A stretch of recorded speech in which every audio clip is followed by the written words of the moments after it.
Welcome to Healing Childhood Trauma, the podcast for millennial women who are ready to heal from the past. Here, we have the deeper discussions on emotional well-being and practical tips that will empower you to transform your relationships and underlying anxiety from insecure to secure attachment. I'm Lizandra, your host and psychotherapist. I'm a little bit obsessed with human development, deep conversations, and finding the lesson even in the most challenging of circumstances. I'm very happy to have you with me on this journey of self-discovery where we unpack the past and heal in the present. Hello, my lovely. I hope you are doing well. Before we jump into today's episode, I would just like to give you a reminder about subscribing to the show and rating the show and leaving a review if you enjoy these episodes.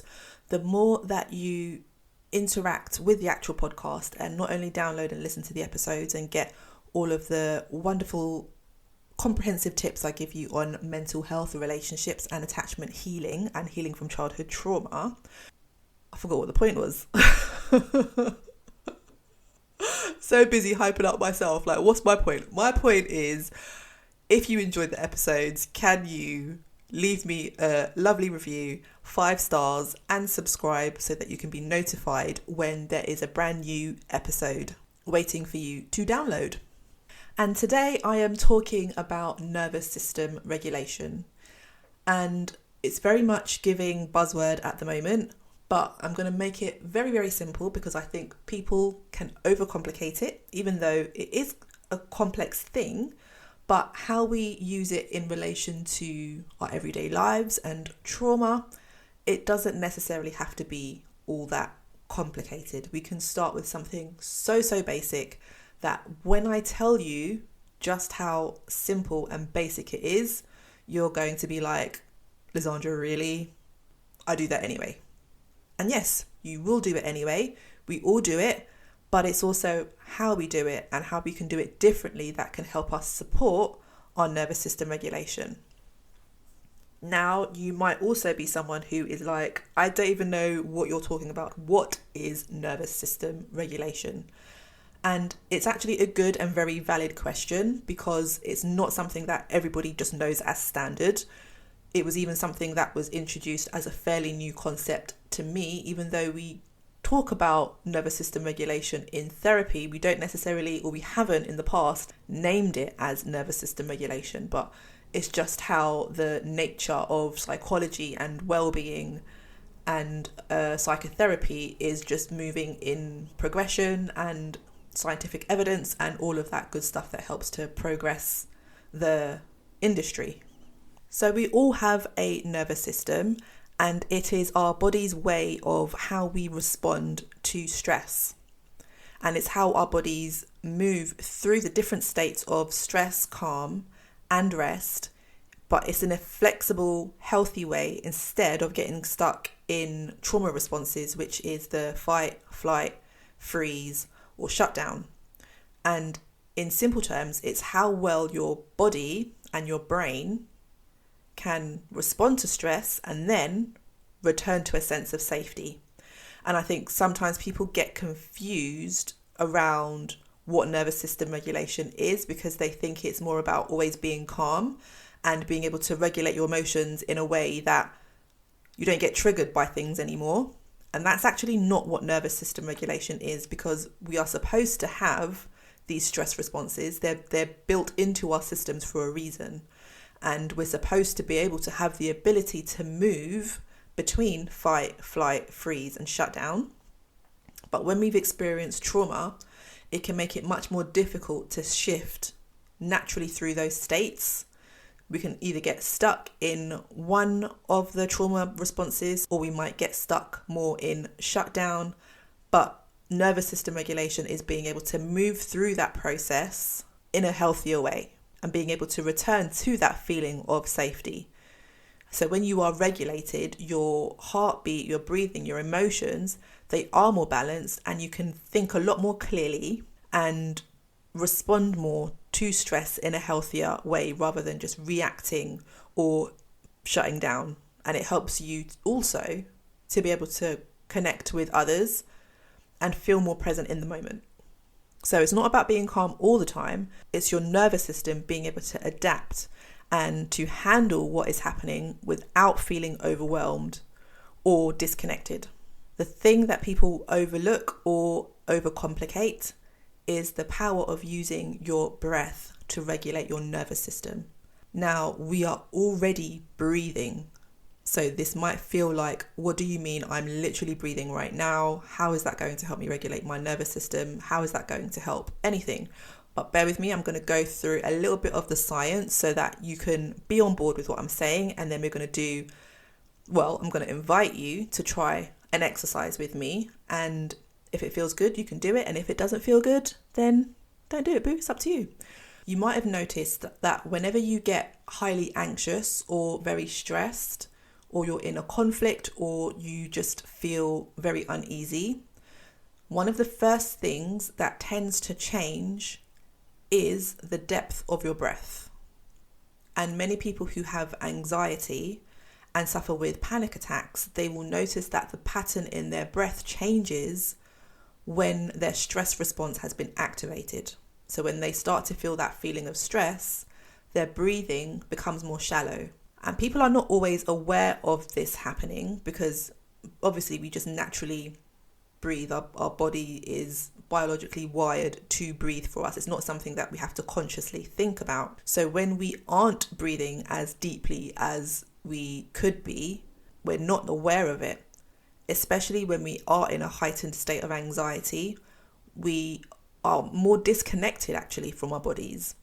And we're not as aware of what's happening with us physically. If you have a lot of anxiety, it can also be really useful to pay attention to what are your physical symptoms of anxiety and what does that feel like in the body. When you pay attention, you might notice that your breathing has become a lot more shallow and your breath has increased. So you're breathing almost like it feels like you're panting, especially if you're having a panic attack. It feels very much like you can't catch your breath or you can't breathe deep enough. I do have to add that if you are having a panic attack, breathing exercise when you're already having the panic attack probably isn't going to help because you're too far in the throes of anxiety at that time. It's almost like you've missed the point of being able to regulate your nervous system in that way. And so maybe I should record an episode on how you work through panic attacks. If you do want that, let me know and I will be happy to record an episode specifically for panic attacks because it's something that I work with as well. When you become more aware of your breath and you slow that down, you basically activate your parasympathetic nervous system. And that is like the rest and digest branch that helps your body to recognize and return to safety.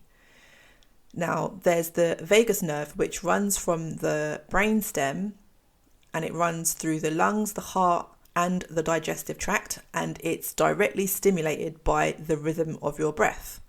So there's been lots of research about this, and it's shown that when you breathe deeper and slower, so when you do diaphragmatic breathing, it can lower your heart rate, it can help your blood pressure and your cortisol levels.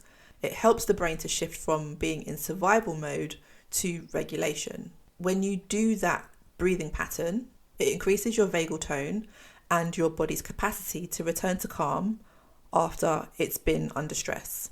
If you've grown up in an environment with chronic stress and emotional neglect, and your nervous system has almost been taught how to stay on high alert because of being in that environment, breath becomes a way of being able to almost retrain and teach your body what safety feels like and what safety feels like in your body.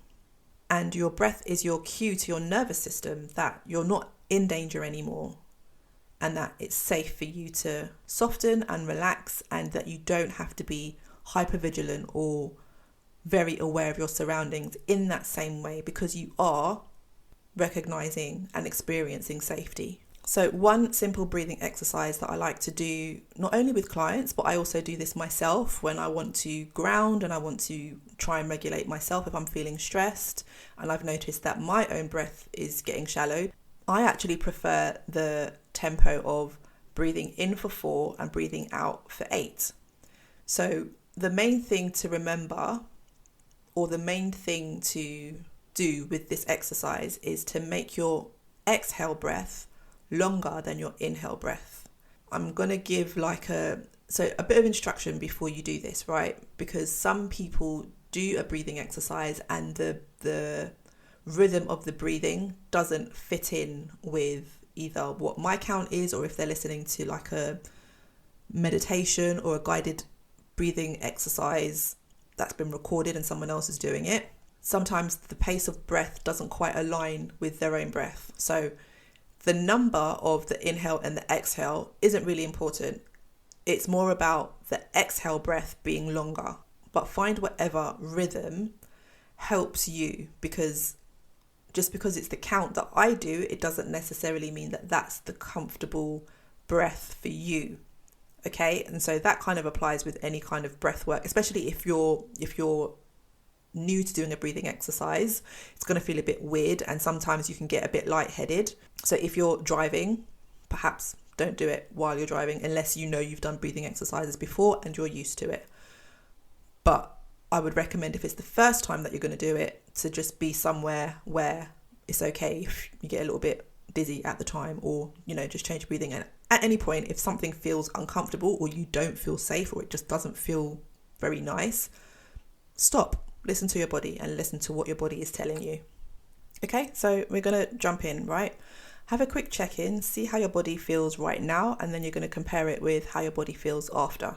Okay, so I'm going to invite you to inhale gently through your nose for the count of 4, and then we're going to pause, and then we're going to exhale slowly through your mouth for the count of 8. So inhale, 1, 2, 3, 4. Pause for 1, exhale slowly through your mouth for 8. 1, 2, 3, 4, 5, 6, 7, 8. In for 4. Out for 8. 1, 2, 3, 4, 5, 6, 7, 8. Inhale for 4. 1, 2, 3, 4. Pause. Exhale. 1, 2, 3, 4, 5, 6, 7, 8. Inhale for 4. 2, 3, 4. Pause. Exhale. 1, 2, 3, 4, 5, 6, 7, 8. Now just notice how your body feels. Does it feel more relaxed? A little bit more present? A little bit more anchored? You have just regulated your nervous system. It can be that simple. Regulating your nervous system doesn't have to mean adding more tools and lots of routines and going overboard. Sometimes it can be just coming back to the most basic thing your body knows already what to do. Your body already knows how to do this, and it's just breathing. If you've been feeling overstimulated or disconnected recently, just try adding this to your routine, maybe just once a day, and seeing if you notice that difference. And you might even notice throughout the day when your breath is getting a lot more shallow, and when perhaps you're not breathing deep enough, and then just pausing to actually reconnect to your breath again. And while you're at it, you can release those shoulders that tend to rise up towards your ears, because we carry a lot of tension and a lot of stress in our shoulders. So that can also just be a reminder to just roll back those shoulders and relax and ease into your body again. I don't know about you, but I'm feeling very regulated and very relaxed now. So I'm off to go and have a cup of tea, and I'm probably going to pop on one of my favourite shows. Okay, speak soon. Bye. Thank you for joining this episode of Healing Childhood Trauma. I hope you found today's discussion insightful and empowering. Remember, healing is a journey and you are not alone on this path. If you enjoyed this episode, please subscribe, rate, and leave a review on your favourite podcast platform. And you can share this episode with a friend. Your feedback helps this podcast to reach more women who are ready to heal and build secure, healthy relationships and heal from the past.